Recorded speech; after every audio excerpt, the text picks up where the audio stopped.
მოგესალმებით, ჩემო ძვირფასო მეგობრებო, დღეს ძალიან საინტერესო თემა ავარჩიე თქვენთან სასაუბროთ. თან თხოვნაც იყოს სიმართლე გითხრათ. მოდი ვნახოთ რა გამოგვივა. მე დღეს უნდა ვისაუბრო უდიდეს ინგლისელ ბრიტანელ ხელოვანზე, ფრეისის ბეიკონზე. ეს არის უნიკალური ხელოვანი, მე-20 საუკუნის ალბათ ერთ-ერთი ყველაზე მნიშვნელოვანი ფიგურატივისტი, პირდაპირ გაგებით შეიძლება თქვა. რომელთან დაკავშირებით არსებობს ძალიან ბევრი მოსაზრება, აურაც ხელწიგნია დაწერილი და ძალიან მნიშვნელოვანი პერსონაა. როგორც თვითონ უწოდებდა თავის თავს, მე ვარ მონადირე ან მეთევზე, მებადური სახეხატებებისო, ასე ამბობს. მაგრამ ეს რა თქმა უნდა, მხოლოდ ერთი მხარეა მისი დიდი შემოქმედების და მოდი ვისაუბროთ ამ არაჩვეულ მხატვარზე. მართლაც სიამაყეა მსოფლიო ფიგურატივისტული მხატვრობის, ეს კი მხატვრობის რომელსაც არ მეატოვა ფიგურა, გამოსახულება და რომელსაც მას განსაკუთრებული ხიბლი და განსაკუთრებული მნიშვნელობები შესწინა ფრენსის ბეიკონი. მოკლედ, ჯერ ბიოგრაფიაში შევეხებით ამ კონკრეტულ ნაწარმოებზე გადავალ, იმიტომ როგორც იცით, ჩვენი საუბრების ძირითადი იდეა მდგომარეობს იმაზე, რომ ვისაუბროთ კონკრეტულ ნაწარმოებზე, კონკრეტულ ქმნილებაზე და იქიდან გამომდინარე გავშალოთ ხოლმე მისი ხელოვანის პორტრეტი და მისი მნიშვნელობა და განახოთ. შევეცდები აი ამაზე ვისაუბრო და ნახოთ რა გამოგვივა. კონკრეტულად ეს ადამიანი დაიბადა დუბლინში 1909 წელს. წარმოშობით მამამისი იყო ინგლისელი, დედა როგორც ჩანს, მაინც ირლანდიელი, თან როგორც ჩანს დედასა და მამას შორის ხასიათებრივი შეუთავსებლობა იყო. თვითონ იყო მეორე შვილი 5 ბავშვიდან. ხა მამათან ყოფილი სამხედრო იყო. ამას ძალიან დიდი მნიშვნელობა აქვს და ხა მე აგიხსნით რატომ სამხედრო იყო. დედა კიდე არისტოკრატიული წარმომავლობის. მამას მაინც სახელს ვიტყვი ედუარდი ერქვა, ხოლო დედას ერქვა უინფრიდ. მაინც წარმოგვიდგინოთ რომ იქონიოთ ყოფილი სამხედრო იყო, სხვა შორის ერთი პერიოდი მუშაობდა კიდევაც დიდი ბრიტანეთის სამხედრო სამსახურში, გარკვეული განყოფილების საკმაოდ წამყვანი სპეციალისტი იყო, მაგრამ გარკვეული პერიოდის შემდეგ მან გადაინაცვლა სხვა სამსახურში და კონკრეტულად იგი განაწილებული იქნა ქალაქ კარექში, ეს არის ირლანდიაში, სადაც იგი მოჯირითე ცხენების მწვრთნელად მუშაობდა. ფაქტობრივად, აი ამ ჯგუფის, რომელიც მოჯირითე ცხენებს წვრთნის, მათი მწვრთნელი იყო, ფაქტობრივად მათი ხელმძღვანელი იყო და საკმაოდ დიდი ავტორიტეტით სარგებლობდა. როგორც სამხედრო ადამიანი, ძალიან ხშირად ინაცვლებდა ერთი ტერიტორიიდან მეორეზე გადადიოდა და მთელ ოჯახს 5-ვე ბავშვს ხან ერთ ქალაქში უწევდა ცხოვრება, ხან მეორე ქალაქში. ფაქტობრივად მოხეტიალე ოჯახი იყო. ამას სხვა შორის ძალიან დიდი მნიშვნელობა აქვს მის ცხოვრებაში, იმიტომ რომ ასე ხეტიალი, საერთოდ ეს ოდისია მისი სულისა, კარგად აისახება მეტაფორულად, აი ამ მოქმედებებში ოჯახის. მამა ესეთი მკაცრი, ესეთი პურიტანული წარმოდგენების სამხედრო კაცი იყო, თან ახლა ხედავდა რომ მისი შვილი რაღაცა უცნაური ტიპია, არ გავს მას, ახლა წარმოიდგინეთ ასეთი ტრადიციული წარმოდგენების ბრიტანელი სამხედრო ადამიანი, რომელიც ცხენებს წვნის და ერთ-ერთი საუკეთესო სტატია საჯიში ცხენების გამოწვრთნისა, ხედავს მის ვაჟს რომ აქვს რაღაცა ცოტა ისეთი სხვანაირი მიდრეკილებები რა, ერთხელ მით უმეტეს შეუსწრო, მეგობრებო, პირდაპირ გაგებით როგორ ამოიცვა და ჩაიცვა დედის კაბა, დედის საცვლები და სარკეში როგორ იპრანჭებოდა. ხა წარმოიდგინეთ რა დაემართებოდა ამ კაცს, რომელსაც ერთადერთი რაც დარჩა, ადგა და უბრალოდ გადაწყვიტა რომ მისი შვილისთვის ჭკუა ესწავლებინა და მან ეს გააკეთა, გაიყვანა და თავის ხელქვეითებს თხოვა, რომ გაემათრახებინათ პირდაპირ პატარა ახალგაზრდა ფრენსისი, გაემათრახებინა სწორედ აი იმ მათრახით, რომელთაც წვრთნიდა ცხენებს. ხა როგორი საქმეა, ნუ წარმოუდგენელი სადიზმია პირდაპირ გაგებით შეიძლება თქვა, მაგრამ აქ შეცდა აღმოჩნდა რომ ფრენსისი იღებდა უდიდეს სიამოვნებას აი ამ თითქმის სადომაზოხისტური სიამოვნებას იღებდა აი ამ მისი გამათრახების პროცესში და ეს სხვათა შორის იგრძნო ედუარდმა და შეაწყვეტინა შუა პროცესში, მაგრამ მე თავიდან მეგონა რომ შეაწყვეტინა იმიტომ რომ შეეწოდა შვილი, მაგრამ არა, უბრალოდ შეემჩნია რომ მის სახეს ნეტარების კვალი ემჩნევდა ამ შემთხვევაში მისი ვაჟის საქმეს. ასე რომ რეალურად ძალიან საინტერესოა თვითონ მამასთან ურთიერთობა. მამა ძალიან რთულ პერსონაჟს წარმოადგენს მის ცხოვრებაში. ამავე დროს ძალიან მნიშვნელოვანია მისი კიდევ ერთი გადმოცემით არის ვიცით ჩვენ ხშირად სხვა შორის ფრენსისი თვითონ ყვებოდა თავის ბავშვების ამბებს და უმეტესობა აქედან შეიძლება ტყუილიც იყოს, მაგრამ გარკვეულწილად ხო იცით ბავშვის ცნობიერებაში მაინც რაღაცები უცნაურად ილექება, არა პირდაპირ ილექება ხოლმე. მაგალითად, ერთ-ერთ თავის ინტერვიუში კი ამბობს, რომ მას ტოვებდნენ ხოლმე ხშირად სახლში მარტო, როდესაც ოჯახი მიდიოდა სამსახურში ან სხვა საქმეებზე, რჩებოდა ხოლმე მოსამსახურე ქალთან ერთად და მოსამსახურე ქალი მას ხშირად ჩაკეტავდა ხოლმე კიბის ქვეშ საკუჭრაოში, ესე ძალიან ნიშანდობლია კიბის ქვეშ საკუჭრაოში, რა წარმოიდგინეთ, სუფიროსმანი მახსენდება ხოლმე სიმართლე, თუმცა რა შუაშია, მაგრამ მაინც მახსენდება ხოლმე, ხო? და თვითონ ამ დროს საყვარელს შემოიყვანდა ხოლმე და ძალიან ემოციურად და ვნებიანად ეძლეოდა ხოლმე ამ საყვარელს. ამ შემთხვევაში წარმოიდგინეთ ბავშვი ჩაკეტილი საკუჭრაოში, ბნელ, ოთხკუთხედ რაღაცა სივრცეში, მცირე პატარაში არის კლაუსტროფობია თუ გაქვს დაიხჩობი ფაქტიურად და სწორედ ამ დროს ესმოდა თქვა იქნასის ხმა გარედან. ისე ძალიან უცნაურ რაღაცებს ყვება. ამავე დროს ბავშვობიდან მქონდა კიდევ ერთი რამ, რომელიც მამას კიდევ ერთხელ აშორებდა, ეს იყო სულისხუთები მქონდა, ალერგია მქონდა ცხენებზე და ძაღლებზე. პირდაპირ გაგებით, ვეღარ სუნთქავდა ფაქტიურად, ეს იყო წარმოიდგინეთ, მისი მამა ცხენების მწვრთნელია და მას ცხენის ბეწვზე ფაფარზე აქვს ალერგია, წარმოუდგენელია და ფაქტიურად კიდევ ერთი ბარიერი მამასთან და აი ამას სწორედ აი ამ პერიოდში მამა გადაწყვეტს მას ჭკუა ასწავლოს პირდაპირ გაგებით და გადაწყვეტს რომ ჯერ ლონდონში გააგდებს ნათესავებთან, მაგრამ ლონდონში არაფერი გამოვიდა, იმიტომ რომ ლონდონში მხოლოდ და მხოლოდ ესე კიდევ უფრო მეტად ეზიარა თავისუფლების რა ვიცი გაელვებას თუ გამოსხიოსნებას და მე რომ მიხვდა რომ იქ ჭკუა არაფრის ვერ ასწავლა, ბოლოს ერთ-ერთ ბიძასთან ერთად გაისტუმრებს არც მეტი არსაკლები ბერლინში. წარმოდით 20-იანი წლების ბერლინი, ესე იგი ევროპული ლიბერალიზმის ცენტრია, მეგობრებო. თან მისი ბიძაც, ესე იგი დედის ძმა, საკმაოდ სხვანაირი კაცი ჩანს.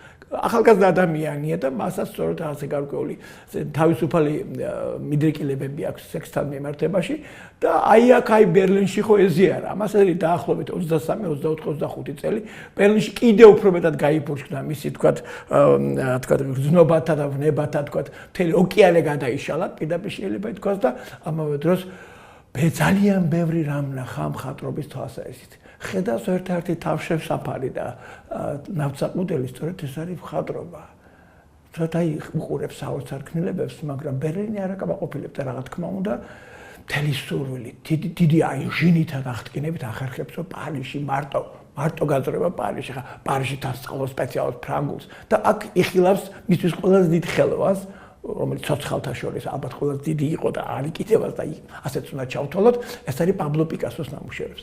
პიკასოს ნამუშევრების ნახვა ფაქტობრივად მის ცხოვრებაში გაგლეჯა ყველაფერს, გადავლა ყველაფერს, გასვლა ყველაფერს, იმიტომ რეალურად მიხვდა რომ ეს მისი სფეროა, მას შეუულია ამ სფეროში იმოქმედოს და თავისი სიტყვა თქვას, მაგრამ ძალიან უკმაყოფილოა პირველივე ოპუსები მისთვის სრულიად მიუღებელია. თვითონვე არ მოწონს ეს თავის ქმნილებები, იმიტომ არ მოწონს რომ ჯერ ბოლომდე თავი ვერ ნახა, მაგრამ ყველაზე საინტერესო ისაა რომ თან შინაგანად უკავშირდება სწორედ იმ გერმანულ ექსპრესიონისტულ ტრადიციულსა და უკვე მე-20 საუკუნის დასაწყისის გარკვეულ ელემენტებს ლაპარაკია დი-ბრიუკეზე, ხიდზე და რა თქმა უნდა ლაპარაკია დიდ გამოცდილებაზე, რომელიც უკავშირდება გერმანულ თქვათ აი სატანძრო ამ შემთხვევაში რელიგიურ მხატვრობას. ამიტომ მის მხატვრობაში ერთ-ერთი უმნიშვნელოვანესი თემა, უფრო თემა არა, უფრო მოტივი არის ჯვარცმა, მაგრამ არა რელიგიური კუთხით.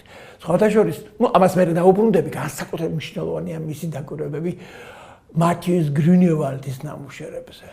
იმიტომ რომ იცის ეს კოლმარში ნახა, გამაოგნებელ შთაბეჭდებას ახდენს ეს მასზე და სწორედ ამ პერიოდში კი აყალიბებს თავის წარმოდგენებს მხატვრობასთან მიმართებაში. რელიგიურობა ხაზგასასმელი არ არის, მაგრამ ყველაზე მთავარი ისაა, რომ მას ციკლურობის იდეა აწუხებს. მას აწუხებს გამოსახულების ციკლურობა, აი ტრანსფორმაციები, ერთი, მეორე, მესამე, მეოთხე, მეხუთე ვარიანტი, ათობით ვარიანტები და მართლაც იქნება რამდენიმე არაჩვეულებრივი ნამუშევარი, რომელთაც სამწუხაროდ ძალიან ცოტა შემოგშა. ეს არის 30-იანი წლებია, ხო, პარიზში, როცა იგი საქმეებს ვერ ჩადის ლონდონში, ხა დეტალებს აღარ მოგიყვებით, ძალიან ბევრია, მაგრამ საოცარი ისაა, რომ ძალიან კრიტიკულია, თვითკრიტიკულია, ანადგურებს, ფლეთს ყველა ნამუშევარს, არაფერს არ ტოვებს. ძალიან ცოტა ნამუშევარი შემორჩა იმ პერიოდიდან, შემოძვიფასო მეგობრებო და ძალიან სამწუხარო, რომ ჩვენ არ შეგვიძლია ვიმსჯელოთ, თუმცა მე აი იმ პერიოდის ერთ-ერთი ნამუშევარი, მაგალითად გასეირნება ბაღში, ან იგივე თავი 27 წელია გამაოგნებელ შთაბეჭდილებას მოახდე, როცა იგი მე ვნახე დიდ რესტროსპექტივზე მადრიდში. გამოუგნებელი გამოფენა იყო და ესე არც კი ველოდი, თუმცა ვიცოდი ვინ იყო რა თქმა უნდა ფრენსის ბეკონი, მაგრამ თუ ასეთ შთაბეჭდილებას მოახდა და ვერ წარმომედგინა და რა თქმა უნდა 1939 წელს იგი ქმნის პირველ ასე ვთქვათ ოპუსს ნამუშევარს ტრიპტიქია, სხვადასხვა ტრიპტიქონია, მას ქვია სახელად ფიგურების ეტიუდი ჯვარცმის ქვეშ. ეს ტრიპტიქონია, სხვაშორის ეგეც ხო გითხარით, ისე რელიგიური ელემენტი აქ ჩანს, მაგრამ ჯვარცმას არ გავიგოთ ძალიან გთხოვთ რელიგიური კუთხით. იგი ერთ-ერთ თავის ინტერვიუში საოცრად ზუსტად აყალიბებს თუ რას ნიშნავს მისი ჯვარცმა. იგი ამბობს, დასავლეთ ევროპულ ხელოვნებაში იმდენი დიდებული ნაწარმოების შექმნა ამ თემაზე, რომ მისი უარყოფა შეუძლებელია. იგი გვაძლევს, ჯვარცმა გვაძლევს არაჩვეულებრივ მომგებიან კარკას, რათა მასზე ჩვენი ემოციები და ტანჯვები ჩამოვკიდოთ. არა ჯვარცმული, არამედ ჩვენი ემოციები და ტანჯვები ჩამოვკიდოთ. ძალიან ფაქტობრივად მისთვის ეს არის ხერხი, გადატანითი ხერხი, იმისთვის შენი მთელი ტანჯვები გადმოაფრქვეო და აი შევხედოთ მისი უკვე ის გაანადგურა სხვადასხვის და მეორე, ალბათ თავარი ნაწარმოების თეით მოდელშია დღეს წარმოდგენილი შექმნა 1944 წელს.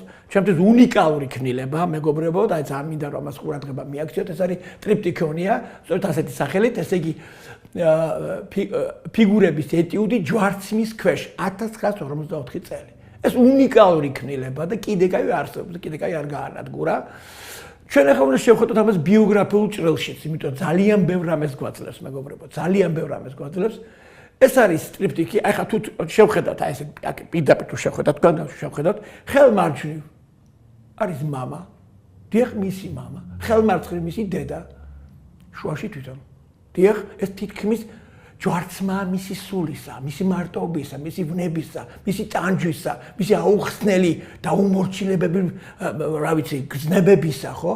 мама ყვირის პირდაპირ გაგებით, მეტი არ დაღებული პირი, კბილები, ეს ნარინჯისფერი, სქლად დაწერილი მასტეხილით, უხეშად დადებული საღებავი, დაკაწრული, დაფლეთილი ზედაპირი, ეს мама ყვირის, რაღაცა ისეთი ფალოსური სახე აქვს, სახე არც აქვს, მხოლოდ პირია, ყვირის, უყვირის, ესე უბღავის პირდაპირ გაგებით, შენიშვნასაც არ ქვია, ფაქტობრივად აგინებს, აფურთხებს, ხო? დედა მეორე მხარეს ტანჯული სახე, ხო? კისერი ჩანს, მხრები თავდახრილია, ბოლომდე ამასაც ვერ ხედავ, მაგრამ ხედავ რომ ქალია, მაგრამ თავარა თვითონ როგორ არის, ცენტრში თვითონ პირი აქვს დაღებული, თვალები შეხვეული, ფაქტობრივად ბრმა არის. და ერთი შეხედვით პირდაპირ თუ პროფილით შეხედავ, ცენტრალურ ნაწილზე ვლაპარაკობ, ხო? პენისის ფორმა აქვს. ბუკვალურად პენისია. ის კი არა და აი კვერცხების ფორმა რაღაცით შორეულად არ გაგიკვირეთ მეგობრებო, მაგრამ ეს მარტო ჩემი აზრი არ არის. ძალიან წააგავს ჩვენ ერთხელ ვისაუბრეთ ველასკესის ცნობილი ვენუსი სარკისის იმის ასე ვთქვათ დუნდულებს. ესე ფაქტობრივად თავის გამოსახულებაში მან გააერთიანა პენისი და ქალის დუნდულები. აი ესე უცნაური, რეალურად ორი სქესი გააერთიანა თავის თავში. ოღონდ თვალები ახვეული აქვს, მაგრამ ჯერ თვითონ დანახვის უნარი არ გააჩნია, მაგრამ ერთ-ერთი შეულერა რომ აღარ მოისმინოს მამის ყვირილი, მამისგან თავი დააღწიოს, დედის ტანჯვას აღარ უყუროს. რაღაცნაირად თავი პოვოს და აი ამ ნამუშევრმა მართლაც მოახდინა შთაბეჭდილება. მით უმეტეს იმ პერიოდში ცოტა უფრო ადრე სხვადასხვის სიურეალისტურმა ჯგუფმა, ძალიან საინტერესო ჯგუფმა, რომელიც ჩამოყალიბდა პარიზული გავლენით, რა თქმა უნდა, ლონდონში, მის სათავეში იყო ჰერბერტ რიდი, უდიდესი კრიტიკოსი და როლანდ პენროუზი. გადაწყვიტეს რომ ენახათ, რას აკეთებს ეს ახალგაზრდა მხატვარი, რომელზეც უკვე გარაჟში მუშაობს, დაბავშვებად, სულ გარაჟი აქვს დაქირავებული, ყავს ძალიან ესეთ ბევრი სხვადასხვა მეგობარი კაცი მონაწილეობს, ხავშორ ძალიან უცნაურ თავგადასავლებში შეხვევა. ნუ ძალიან ესე იგი სად არ ხდება მისი თავგადასავლები და ამბები ასე როგორც იტყვა სექსუალური ეროტიული თავგადასავლები სხვა ბარებსა და პაბებსა და სიტუაციებში. მოკეთ და ესე დაუწუნებენ მაგრამ ამ მუშავრებს, იმიტომ ჩაუთვლიან და სიურეალისტები მოგეხსენებათ, რომ ათეისტურ პოზიციაზე იდგენდნენ თავად, კი ნეოფროიდიზმის იდეებს იზიარებდნენ და აი სწორედ აი ჰერბერტ რიდმა განსაკუთრებით ხაზი გაუსვა, ჩვენთვის მიუღებელია მხატვარი, იმიტომ რომ რელიგიურად აქცენტირებულია. და ხას უსვავ, არ არის ეს რელიგიური ნამუშევრები, გითხარით კიდევაც. ეს არის საშუალება. საშუალება ხერხი არა თავისი ვნებები და ტანჯები მასზე ამ ჯვარცმის ფორმაზე აკიდოს, მაგრამ თუ სიღრმეში ჩავხედავთ, რა თქმა უნდა რელიგიურია. რა თქმა უნდა, ოღონდ რელიგიური ადამიანის პირადი დამოკიდებულება სამყაროსთან, რა რთულია რა ეს ყველაფერი.